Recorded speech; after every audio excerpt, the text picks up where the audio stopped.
New season of M&S Baseball 2013 post-draft report. So last year was a tremendous success, and we would like to build on that and put our best foot forward and try to replicate what we did last year.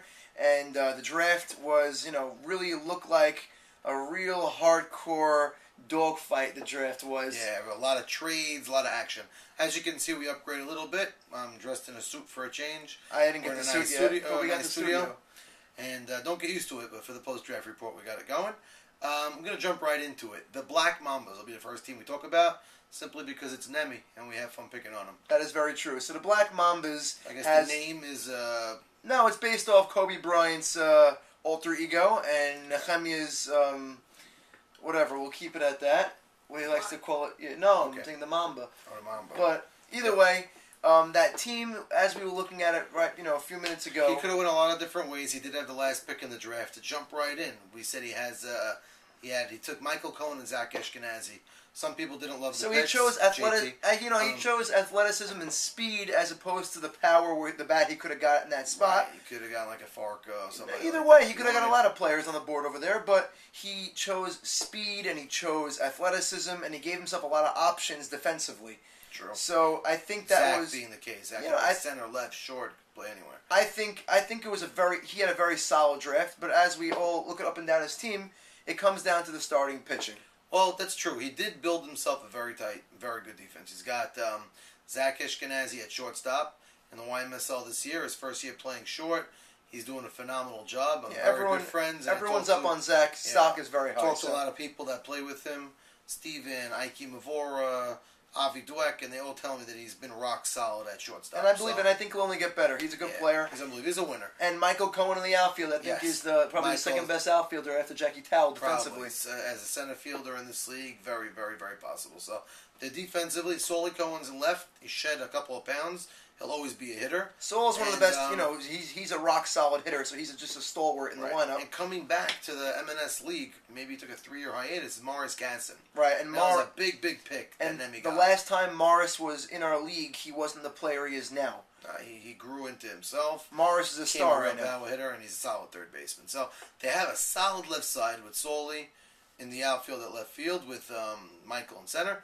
And like Sammy brought up before, what's going to bring him a long way, Nemi is giving the ball to Jack Bawabe. And Jack Bawabe got actually an opportunity to pitch last year in the Dictators, but he didn't fare well after the first few games. Didn't work well. Now, bear in mind, Jack was my pitcher to start the season last year. We were 6-2. You're saying in the YMSL? In the YMSL. He pitched phenomenally. He really pitched well in the beginning of the season, and he had a walk-itis once in a while. So I think if Jack could channel his control and take off on the speed a little bit, his defense behind him is good enough to make him actually, be a plus 500 pitcher and get himself in the playoffs. And from there, you never know. This year, he's 2-0. Leo Casson, who took off 1 week, and he's their backup pitcher for that team in the YMSL, and he won both games. So listen, their team can win. They have the talent, and Nemi always does a very solid job drafting a team. And if you look at his track record, he's always in the playoffs. So I think this year will be no different. I like the team a lot of positive mojo action happening on that team. It looks like that. I'm looking at the team now. Just like to leave in the night league, we know the famous Night Stalker, Avi Dweck. Avi, he got him in a trade. He got him in a trade, and Avi's bat in the night league. We said even YMSL he's getting some big hits, but in the night league it's always awake. So again, the team is good. They have hitting, they have defense. The deep lineup. Maybe you might say they're missing that like bona fide crazy. Yeah, but I don't think you need the bopper. I think you get a bunch of on base guys with speed, you can win games. And it comes down to throwing strikes on Jack Bawabe's part. I think if he does his job, the rest of the team will do their job, and they will be a real team. Again, they might switch games. Jack's great at first base too. Mm-hmm. So if Nemi wants the ball once in a while to pitch, right, that's the ace in the hole. Nemi always could come in and actually throw strikes and do a solid job. And Jack's a Gold Glove first baseman. So their team, I can see has what it takes. It depends how things go. So yeah, I think that wraps up the Black Mambas, and don't forget about Jack Box. Oh, Box, timeout. Before we turn the segment off, Jack Dan Box. If you all don't know, Frozen Ropes owes a lot to the M&S Baseball League. If we got a commission on how many times Mr. Dan's been in the cages. I heard Box's wife is sending him sandwiches to the batting cages because he just won't leave. And again, Box, if you all don't know him, get to know him and remember his name. Jack Box Dayan. He is somebody. I don't know if it's gonna be he's gonna be what he says he's gonna be, but I think he's gonna be an X factor for this team. Could be. I mean, we'll see how many innings he'll get at first base. I'm sure he'll get his time, but his bat, he's very excited. On to the next team quickly. We'll jump. We're gonna go backwards in the draft. So, the team that drafted right before Nemi was Carlos. Carlos again is the defending championship captain, and he did what we all know he was gonna do. Yeah, we were actually very happy. It worked out for him. Johnny Eliezer jumped into the draft last minute, and that enabled Carlos to pick and get his brother, the former captain of Los Diablos. Los Diablos. That's right, Gabe Abadi. This will be the only league he plays in this year. He's in college, I'm sure, learning or working in Mexico, making empanadas. He's doing his thing. Yeah, he's doing his thing. I heard whatever he's doing his thing. God bless him. We love those Abadis. They're the best. Definitely do.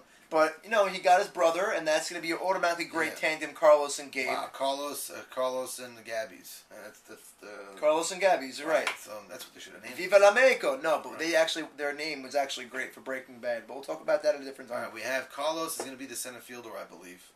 If not center and left. Yeah, and we have Gabe at short. Gabe's at short, so it's very solid. I like what he did with his team. He picked a nice team. He got Mikey back, of course. Listen, Mikey won the championship last year and shut up all of the naysayers and threw strikes after strikes after strikes, and he keeps the batter off stride by not letting him get set in the batter's box, and he keeps throwing strikes, and that's the key to success, especially if your team is defensively able to make the plays. Right, now last year they had Ali as their first pick. That's a little different. They set up the team a little bit differently, but I do think he has one young, bright bat that really could take that team to another level. From what I hear, the way the kid's hitting, they took David Farka, who's a monstrous bat. They took David Rishti. Listen, Farka made his bones in the night league. His first big years where he won the MVP in the leagues where he actually tore the cover off the ball was this league. So it's no secret that David Farka likes to hit in this league. So he loves the night. So David Farka is a big bat for them, and as you said, the top of the lineup they have Rishti batting to Carlos 1, Rishti 2. Gabe 3, I'm just imagining. Farka 4. Deep lineup. And another lefty that I'm sure the Brooklyn people know about. This kid, from what I hear, can really swing a bat. Is this Isaac Dweck. Isaac Lefty Dweck. So I played with Isaac for a few weeks, and the kid really has a nice, strong stick. He knows how to hit the ball. Defensively, question mark, but I'll tell you straight up, the kid can really swing the bat. So they have a lot of young talent. They have a lot of familiar faces coming back. They have the sprinkled in veterans, and who's their left fielder on that team? Looking. It's the kid. It's Fanny Pack. No. Here we go. There are the Pollos Hermanos. Sorry about Pollos Hermanos. Hold on, I'll pull it up on my phone. Sorry about the unprofessional. No, left fielder might be David Farka, believe it or not. David Farka is going to be the left field. Leon Harari will be in right. Right, Leon Harari. We hear a lot of good things about this kid. It's Elliot Harari's younger cousin, not his brother. I thought he was his brother. So Backpack's cousin. Yes, Fanny whatever. Pack. Yeah, so Fanny Pack. That's what we called him, Fanny Pack. And they got so it's a deep lineup, like we said, with defending champs, and defending pitcher, defending captain. And Victor Shrem is supposed to be a good player. Oh, that's right. He's supposed to be a very good outfielder. He won Player of the Week in Brooklyn 2 weeks ago. And I know A.B. Ash is chomping at the bit. He really likes his chances of being a breakout star. I'm telling you. They got some interesting young talent, and I could see good things out of them. I mean, again, on paper, they're a well-drafted team. Listen, they have definitely some pieces we never saw play before. Like this kid, Biro Shikalo. Right, he's been trying to get into this league Talks for a while. a big game, so let's see what he brings to the table. We hope he brings some good stuff. So, we all hope their team, we hope every team is good, to be honest. But, listen, Carlos definitely has his work cut out for him as a defending championship captain with bringing his pitcher back. And, listen, best of luck, Carlos, in defending that championship. It ain't going to be easy because we got a lot of new faces, a lot of new talent. And that'll wrap up the first segment.